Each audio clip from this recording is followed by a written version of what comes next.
ñu takk seen di jàppalante ba pare defante confiance bëgg mbir yi am ay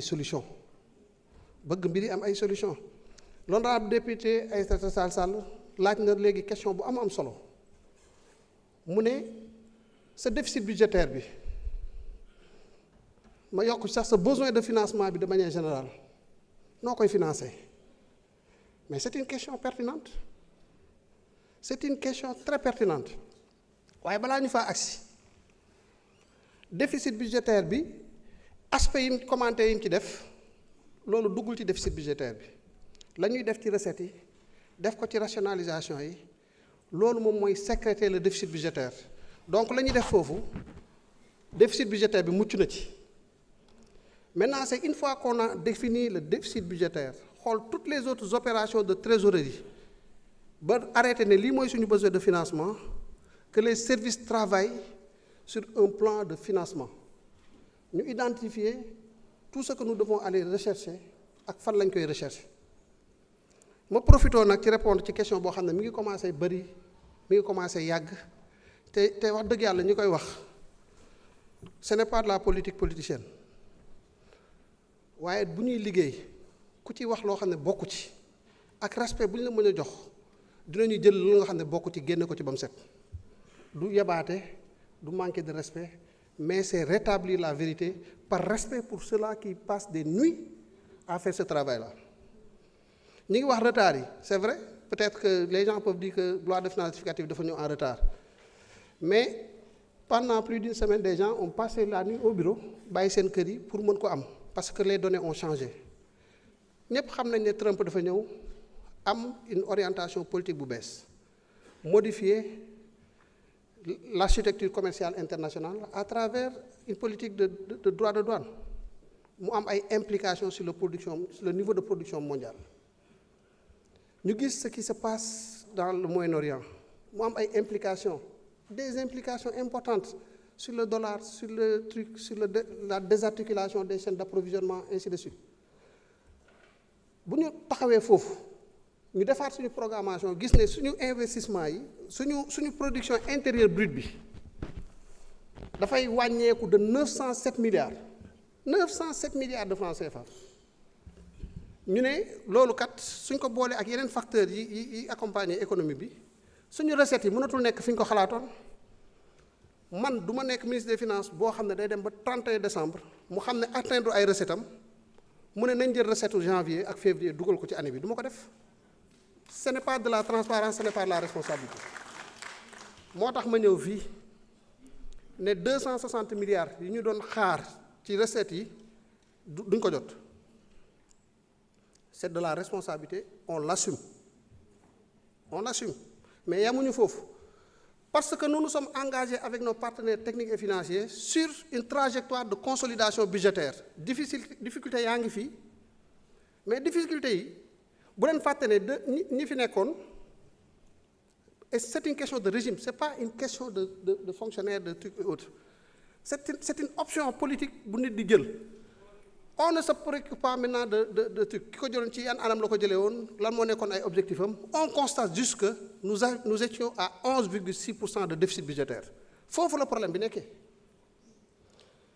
on s'est dit que si on veut bouleverser la tendance changer complètement de trajectoire il faut ñu réduire le déficit budgétaire pour amener ko à l'horizon 2027 à 5%. On quitte 11,6%, on fait tous les efforts nécessaires de coupe de dépenses bañ ñuy accuser fii ne da ngeen nekk dans l'austérité. Nous n'étions pas dans l'austérité. Il y a une façon de couper les dépenses. Ça c'est de l'ingénierie budgétaire. Wax dëgg yàlla ñi ma àndal am na lu ñu ci mën nag. ñu def liggéey boobu ramener le déficit budgétaire dès 2025 à 7,08%. Je suis conscient d'une chose, c'est que les partenaires li ma leen jaay pour mu crédible sama trajectoire même su fekkee ne respecté wu ma ko totalement ci ligne blanche bi au moins su ma génnee ligne bi tamit dama war a ñëwaat. Je me suis dit rester au taux de déficit budgétaire de 7% bañ ko génn c'est ce qui crédibilise ma trajectoire. J'ai demandé au service de rationaliser les dépenses de façon à ce qu'on ne sorte pas de déficit budgétaire de 7%. Loolu moo ñu andi à 7,82%. Malgré le contexte, malgré les difficultés, malgré les manquements sur les recettes, ainsi de suite, malgré l'augmentation de certaines dépenses, sur la dette publique, il faut le dire, la charge des intérêts. 125 milliards. Fu mu jógee ci ay dettes yu ñu nëbboon. On se rend compte que ni lii État du Sénégal moo ko leboon, mais daf ko war a fay. Intérêts yi, quoique nous sommes dans un processus de gestion active de la dette qui nous a permis de libérer 800 milliards d'espace budgétaire, bu ñu ko fàtte.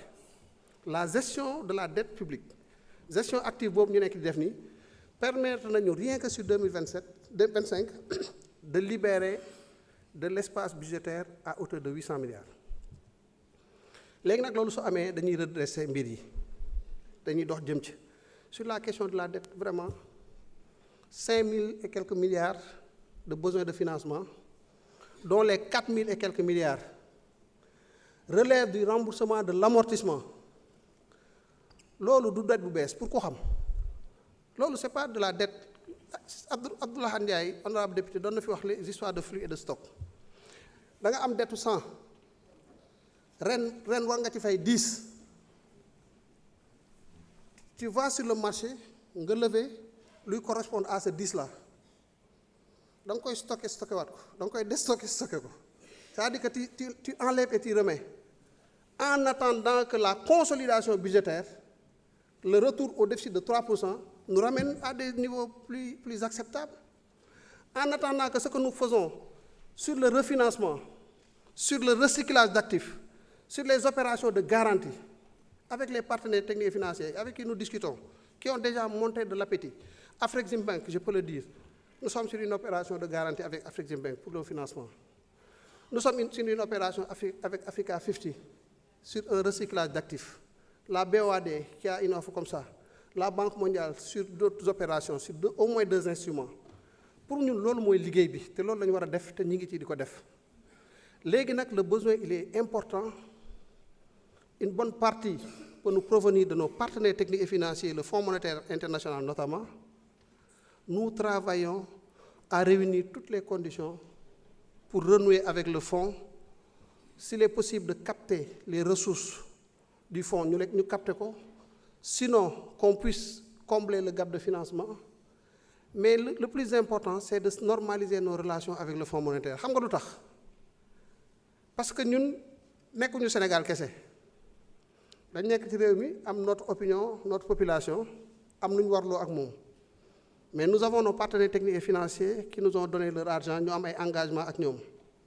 Nous avons des marchés financiers yoo xam ne ñoom it dañu yor seen xaalis ñu koy soxla di fa dem di discuter ñu koy lebal. Mais nous sommes aussi avec des agences de notation yoo xam ne ci ni ñuy doxalee la ñuy noter suñu réew di apprécier nag le niveau de notre prime risque. te la prime risque là moom mooy déterminer ci yan conditions la ñuy lebee sur les marchés financiers internationaux. Voilà l'environnement global bi nga xam ne ñun ci la ñuy liggéey et nous devons avoir un équilibre par rapport à cet environnement là. Le Fonds monétaire nous aide à stabiliser les 3 derniers acteurs.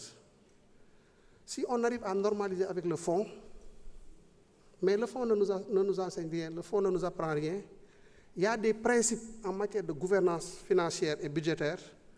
Le fonds veille à ce que ces principes-là ne soient pas bafoués par les États. C'est uniquement ça. Moo tax ma waxoon ne on a une matrice des mesures de réforme que nous avons challengées avec le Fonds monétaire qui, depuis que nous nous sommes engagés à faire ce travail sérieux de redressement, s'est engagé à nous accompagner. Mais nous accompagner ne signifie pas de la complaisance. Ah non, il y a un travail très sérieux, très rigoureux, très difficile qui se fait avec le Fonds monétaire. Tey bu ñu laajee lii ñu ñafe ko lijjanti ko bu subaa ñu ñaar ñu leneen ñu fekk anticiper nañ ci loolu ainsi de suite. Aujourd'hui, ce que je peux vous assurer, c'est que la situation de la dette du Sénégal a fait l'objet d'un travail très très sérieux, un travail exhaustif pour éviter ñu naan IGF la, Cour des comptes la, kële la. On est allé prendre un cabinet de renom international. Pour ne pas le citer, c'est le cabinet Mazars. Tey mën nañ la wax suñu dette bancaire locale ñaata la. C'est la dette qui avait fait l'objet d'un emprunt hors circuit budgétaire.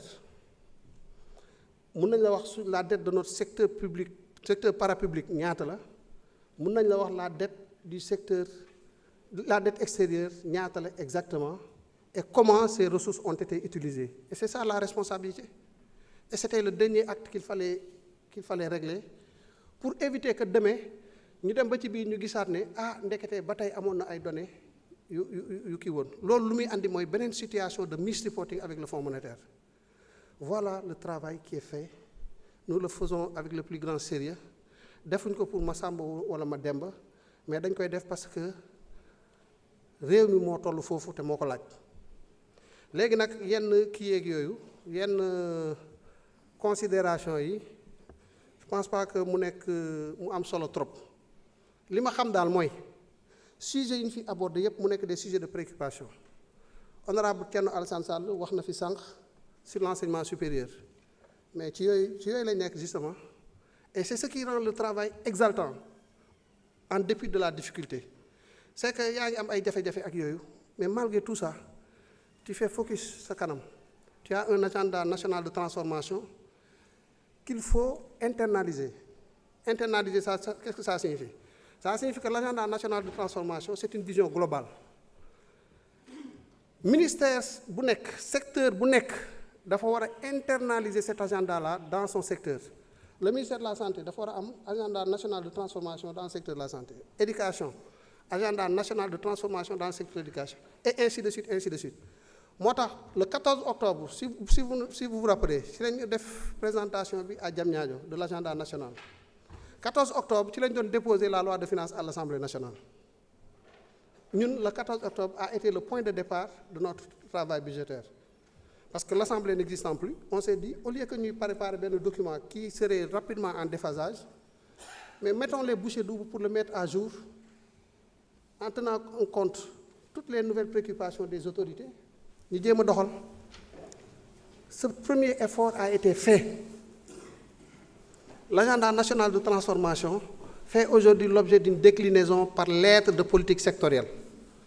Lettre de politique sectorielle yooyu pour que li ñu envisager ñu mun ko embarquer pour que les projets que le nouveau gouvernement veut réaliser ñu mun ko embarquer sur le plan budgétaire il fallait ñu def la mise à jour de la liste des programmes budgétaires. C'est un travail extrêmement difficile qui est en cours, qui continue. La liste des programmes budgétaires, chaque programme budgétaire doit énoncer ses actions prioritaires, ses actions budgétaires et ses activités budgétaires. C'est un travail qu'il faut faire parce que nous sommes deful. Après, problème de mise en œuvre, nous avons travaillé à aligner autant que faire se peut en attendant d'arriver à la finalisation de ce travail sérieux qui va déboucher sur la mise à jour des projets annuels de performance et des documents de programmation pluriannuelle des dépenses. Parce que yooyu noonu mooy secrétaire wu après dugg ci budget bi.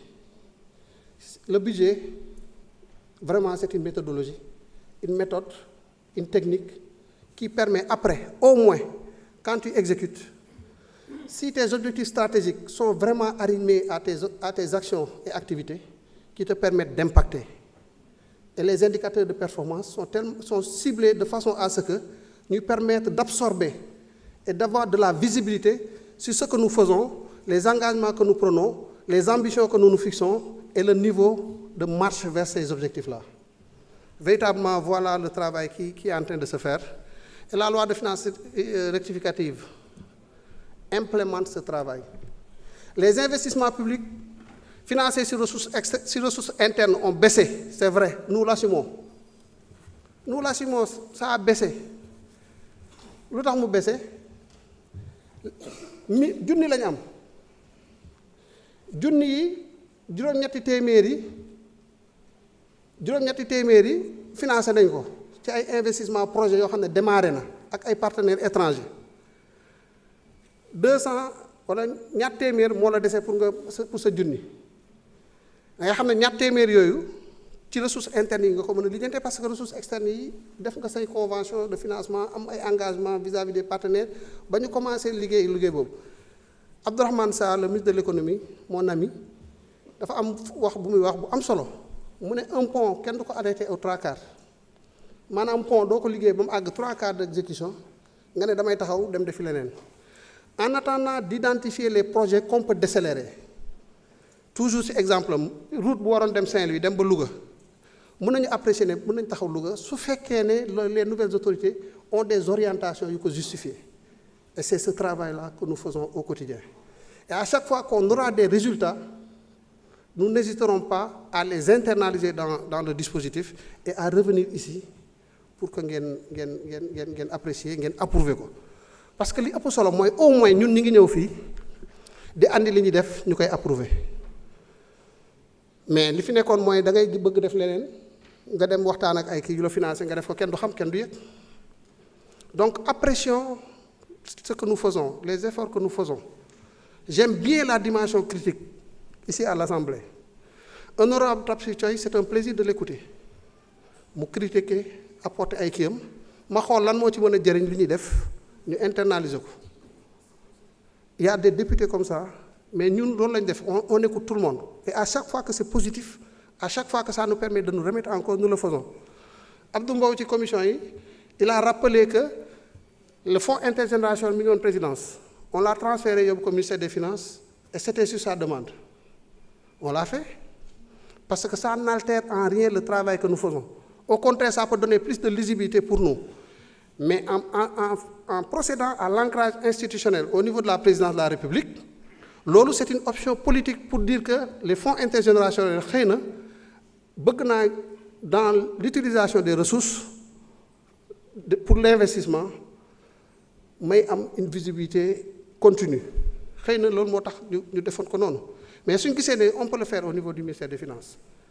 ba pare di am un monitoring continu et permanent avec l'autorité et que yàqul dara on le fait donc voilà les dispositions critiques oui mais il faut qu'on évite aussi di wax loo xam ne day yàq wala wax loo xam ne amul benn maîtrise ci li mbir yi di demee notre dette publique bi ñuy wax nii le déficit budgétaire bi ñuy wax nii je puis vous assurer que 10% yi ça ne relève pas de notre régime ça ne relève pas de ce nouveau gouvernement là oto buy daw à 200 kilomètres à l'heure ñu ne autoroute bi muy jaar 100 kilomètres à l'heure mooy maximum bi chauffeur bi décéléré jóge 200 kilomètres à l'heure di ñëw 90 kilomètres heure nga naan ko yow yaa ngi à 90 kilomètres à l'heure c'est trop fekk yaa ko yóbboon 200 muy ñëw ak 180 jëm si 100 apprécier woo l'effort de retour à la réalité bi muy def nga naan ko non yow yaa ngi à 150 yaa ngi à 160 yaa ngi à 180 alors que yow yaa ngi ko yóbboon ay 200 di dem mbir yi loolu lay nuróol en fait te day toll foo xam ne dafay doy ñu dem vers l'essentiel parce que à chaque fois que les gens posent certains débats prioritaires man dama leen di yërëm pour la simple raison que bu dee des politiques il y a pas de souci c'est dans l'ordre normal des choses mais si c'est un économiste qui se dit économiste mais j'ai pitié pour lui parce que il le fait peut-être pour truc mais dans la communauté scientifique des côtés nga xam ne kii ci ay caaxaan la nekk te caaxaan baaxul te réew mi dépassé na fu ñu nekkee di caaxaan. Nous au quotidien notre travail au quotidien c'est de faire en sorte que les prochaines cargaisons de pétrole brut soient financées dans le respect des règles c'est d'avoir les meilleurs coûts d'approvisionnement par rapport à ces produits-là c'est sur Air Sénégal parce que nag loolu tamit beneen problème la gaal gi dafa bënn fu ne ñi ko bënn taxaw di la seetaan ngay fàtt ak nga ci ndox mi di génnee pour mën a avancer ñu nekk di wax yu kenn xamul Air Sénégal situation bi mu nekkee nii fi lañ ko fekk en même temps que nous faisons face aux difficultés nous cherchons à redresser Air Sénégal nous cherchons à faire en sorte que les appels de garantie ne soient pas une réalité parce que dafa am impact sur la crédibilité de notre signature dette intérieure bi honorable Oumar Sy doon wax effectivement ñuy xool naka la ñuy dans le cadre d'une recapitalisation ñu embarqué ko on a déjà mis entre avril et maintenant 15,7 milliards dans Air Sénégal et le pays est en difficulté En ce moment-là, Abdoulaye Ndiaye wax na la poste qu'on traîne. Moi aussi, on essaie de le maintenir en vie en attendant nous avons des résultats beaucoup plus probants sur tout le travail que nous faisons par ailleurs. En ce moment-là, les universités ont budgétisé sur 7-8 mois les salaires. Après, tu t'efforces à faire le complément parce que c'est très sensible. Les étudiants, les bourses d'études, des fois, ce n'est pas normal, des fois, les choses ne sont pas du tout ce qu'elles devraient être, mais on a la responsabilité d'assumer de façon à traverser la période sensible et après de voir comment mettre de l'ordre. En ce moment-là, les hôpitaux, ils ont des difficultés à faire face. Ce sont les problèmes que nous avons trouvés. Mi melni sen kër yi bu amé fuite d'eau. Sa facture ñëw nek ay 1 million et quelque alors que 100 000 francs nga daan fay. Da ngay nek ci yow xol fan la ki nek. Fan la bëni nek nga fat ko. Tout en faisant en sorte que quand même kër gi di am approvisionnement bu correct bu normal. Ngay dem progressivement bu mëne ki. Vous pouvez. J'ai fait l'option de répondre de cette façon. Parce que j'ai fait l'option de répondre de la sorte. Parce qu'il y a eu 36 ou 37 intervenants. Mais nous ne réservons ça 1 minute à toutes les interventions. Mais ce que nous faisons d'habitude, c'est qu'à chaque fois qu'il y a des interpellations, nous préparons un document qui revient sur toutes les interpellations, député par député, consigné, après partagé avec la commission des finances. Souvent, même, day nek ben genre viatique pour accompagner le député. À chaque fois, nous retourner ce qu'on avait dit par rapport à telle ou telle autre réponse. Té ñëmé nañ ko parce que ñun fiñu jëm à partir du moment où que en tout cas la vision de l'autorité est claire. Le cap est arrêté. Arbitrage yu metti nak. Cette loi de finances rectificative a fait l'objet de 2 semaines d'arbitrage. 2 semaines. Presque une fois par 2 jours, nous sommes à la primature. Et ce n'est pas uniquement le ministre des Finances et le Premier ministre. C'est le ministre des Finances, le ministre de l'Économie, le ministre d'État. En fait, tous ceux qui peuvent apporter quelque chose. Pour l'an, parce que personne n'a le monopole de la vérité. Des fois, on a des débats épiques entre nous. Comme nous avons fait, des fois, il y a des métiers. Moi, je suis bureau Premier ministre. Je suis rek seetaan. Mais après, la vérité finit par jaillir. Et à chaque fois que je suis d'accord, parce que j'ai mes raisons.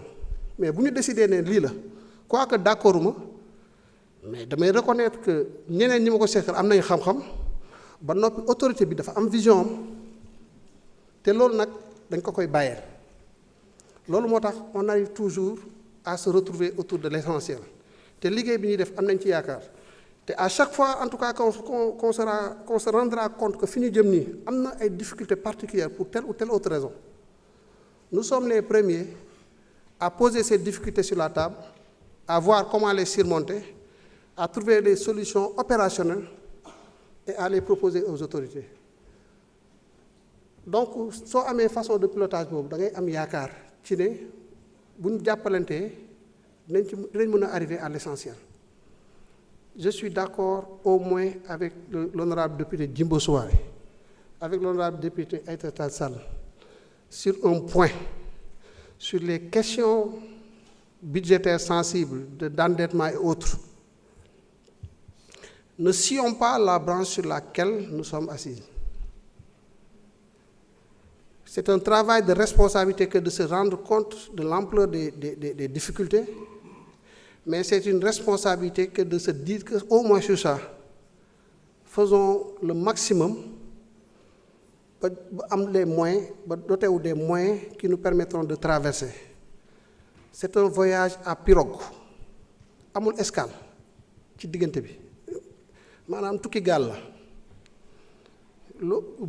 bëgg-bëgg boo mën di am da ngay xaar ba àgg léeg-léeg yenn kii lu mën a opposition yu mën a am nañu xaar ba àgg ca kee ba bu ñu wàccee nag après ñu lijjanti suñu besoin. En tout cas c'est vraiment un appel de truc pour rejoindre ceux qui l'ont dit. Mais loolu, ça n'exclut pas que nous fassions le travail de transparence que nous devons faire, d'audit que nous devons faire, pas pour incriminer telle ou telle autre personne, mais pour nous rendre compte de l'exactitude de la situation. Vous savez ce qui est bon ci finance publique, de gestion de manière générale. Moi, nga am loy neub. Bis bo duggé ci neub ay affaires, sa ciono commencé na. Parce que tu es obligé d'avoir un double monitoring. Li feñ da ngay xol nokoy gérer, waye li neub moy nek sa problème. Té lolu daf lay gëna suxal. Légui pour génn ci lolu am un monitoring unique, cohérent par rapport à la situation réelle du pays. Da ngay def ce diagnostic là, waxtaan ci ak say partenaires, lu mu di coûter nga ñafé ko nak. Parce que bi ñu def exercice bi, on savait que il y avait un risque de remboursement dans les 30 jours de 800 milliards de francs avec les partenaires. Te yamul fofu. Parce que quand le fonds décide de dire que tu rembourses, il y a un partenaire qui la sur la base de la confiance bi ñu am sur le fonds. Yep, mën nañ demander nga rembourser. Mu nekk une cascade de remboursement. Mais da nga koy def et tu essaies de te donner les moyens. Parce que boo ko deful ñoom ñu gis ko, ça devient plus grave. Considérez que dans l'histoire du FMI, nous avons une situation de misreporting. Le Sénégal est un cas emblématique. Ce n'est pas facile pour nous, ce n'est pas facile certainement pour le fonds, ce n'est pas facile pour personne.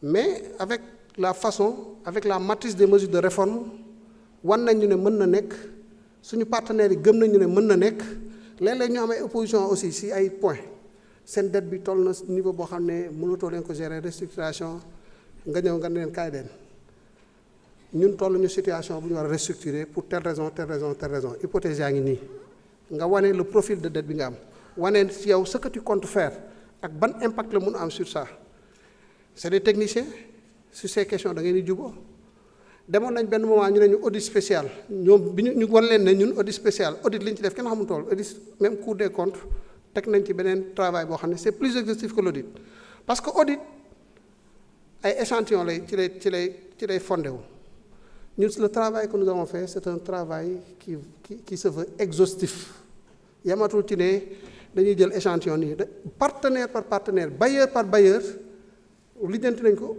waxtaan ak moom xool li ñu lebal lan la ci jot a fay demander la nga confirmer les soldes finalement d'un audit spécial fu ñu mujjee une assistance technique au pôle judiciaire financier qui dans la poursuite maintenant de ce travail au niveau de la phase judiciaire aura besoin certainement d'un accompagnement spécialisé pour poursuivre certaines choses essayer d'élucider certaines autres questions. Loolu moom mooy li nga xam ne bëggoon naa ko partager pour le reste nag sur les arriérés l'apurement des arriérés vraiment le premier acte de la relance économique que tout le monde appelle ici de tous les vœux c'est le paiement des arriérés à hauteur de 500 milliards. Ce montant n'est pas fortuit. C'est 105 milliards, 103 milliards, 105 milliards pour les BTP. C'est 146 milliards d'arriérés dans le secteur de l'énergie, mais c'est 249,5 milliards d'investissements sur ressources extérieures. Donc, ne voyez pas aussi uniquement le montant des investissements financiers sur ressources internes, du budget. Les opérations de trésorerie, vous réalisez, c'est une injection de liquidité dans l'économie qui va apporter un peu plus de confiance, qui va apporter de la relance à travers l'effet multiplicateur, parce que la demande intérieure est augmentée. Et ce sont toutes ces mesures qui constituent véritablement le renforcement de l'activité économique. Et quand l'activité marche, les recettes vont être au rendez-vous. Donc, je vais conclure sur une chose, parce qu'on parle beaucoup de déficit budgétaire. Un déficit budgétaire, économiquement, n'est pas problématique.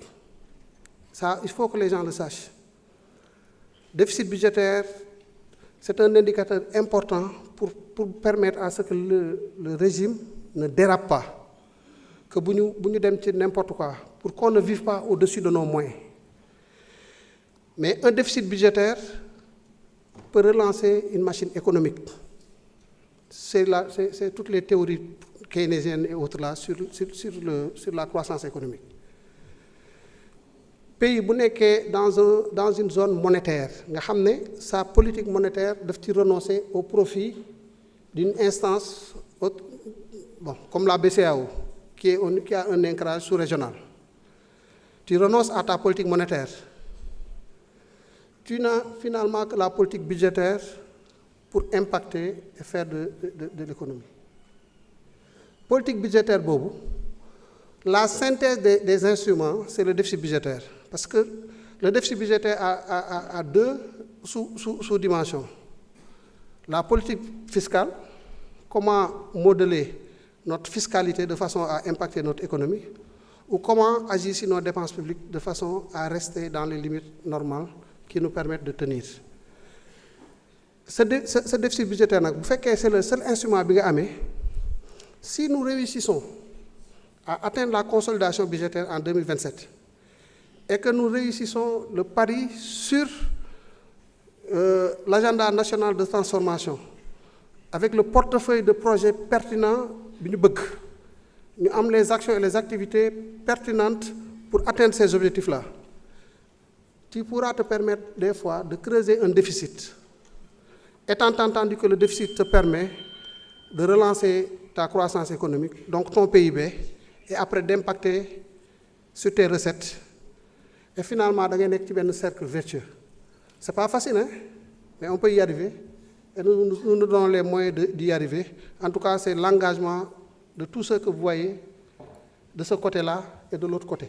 C'est l'engagement des 5000 Sénégalais ici au ministère des Finances et du Budget. Donc, respectons ce travail-là. Il y a des divergences parfois politiques, il y a des divergences parfois sur certaines considérations. Mais rappelons-nous que dans un pays, il y a quelqu'un qui est élu, qui a une vision, bu koy dérouler nii la ko bëgg a doxalee ni mu tànn pour ñu jàppale ko ci dañuy tënk mbir yi ba mu jaar ci yoon boobu. En tout cas, je vous remercie de votre attention.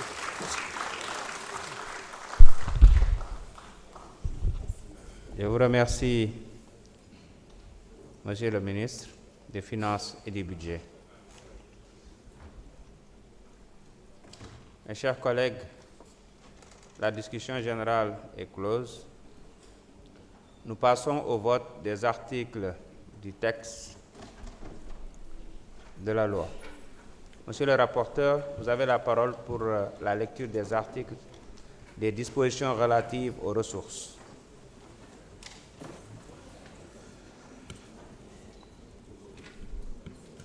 Première partie, données générales du budget de l'État. Dispositions relatives aux ressources, de l'article 1er modifié à l'article 4 modifié. Merci. Je mets aux voix donc les articles relatifs aux dispositions. Aux ressources, donc le vote démarre.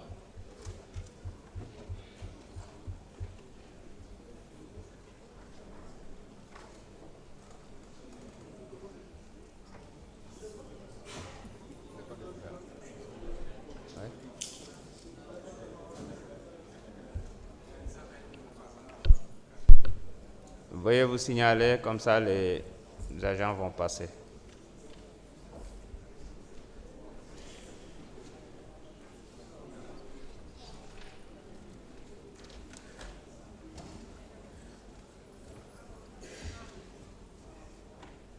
Tout le monde a voté? Ceux qui ont des soucis, merci de lever la main, comme ça ils vont passer vous aider.